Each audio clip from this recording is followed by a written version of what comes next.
So in my opening, I just added 5 elements instead of 4 because we want to bring out the fact that even though it's stipulated that the necklace is worth between $2,000 and $100,000, which makes it a third-degree felony.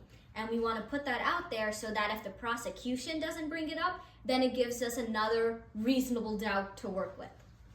So, may it please the court, opposing counsel, members of the jury. My name is Amishi Amit, and I, along with my co-counsel, represent the defendant, Connie McLeod, in tonight's proceedings. Reasonable doubt is not just a legal concept.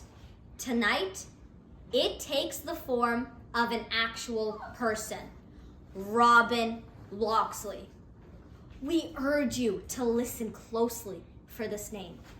But before I go any further, allow me to explain simply what happened.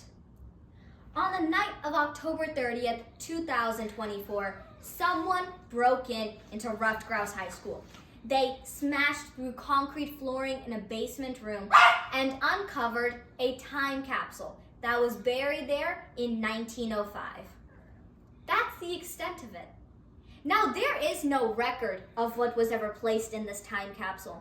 No photographs, no videos, not even a written record. Yet the prosecution is trying to charge my client with stealing a necklace that was supposedly in this time capsule.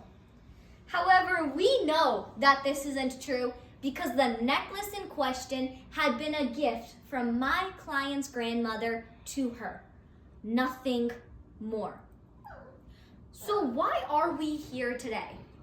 Well, based on the suggestion of a person named Robin Locksley, there's that name again, the police searched my client's dorm room and found the very necklace that my client's grandmother had given to her. Now, Robin Locksley had motive to try and frame my client for this crime because they were in a direct competition for a single spot in a college honor society. The charge the prosecution is bringing against my client is grand larceny. This charge has 5 elements to it. 1, that my client took a necklace. 2nd, that the necklace was owned by someone else. 3rd, that the taking was unlawful. 4th, that my client took the necklace with the intent to keep it from its owner.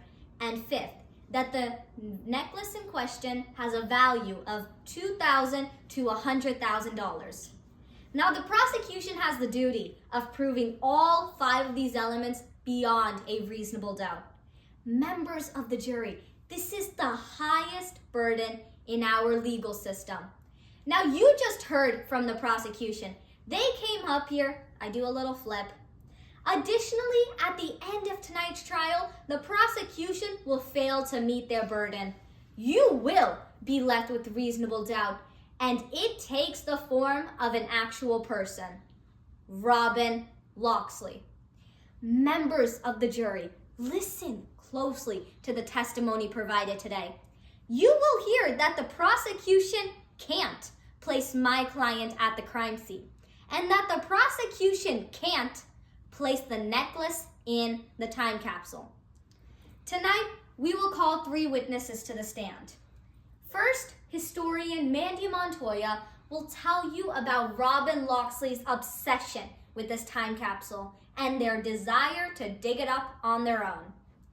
Next, Ali Jarovich will testify under oath that on the night in question, Connie McLeod was not at Ruffed Grouse High School.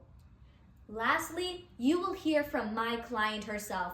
She will confirm that the necklace in question had been a gift from her grandmother.